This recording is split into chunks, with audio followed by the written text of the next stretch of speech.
শহরের স্টার সাউন্ডের মালিক মন্টু বলছে।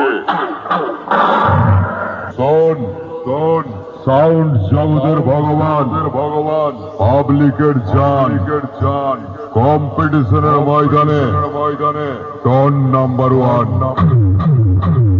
চল চল চল চল, আমি ঢুকছে তোদের সব সালার পাপ স্টার সাউন্ডের মালিক মন্টু।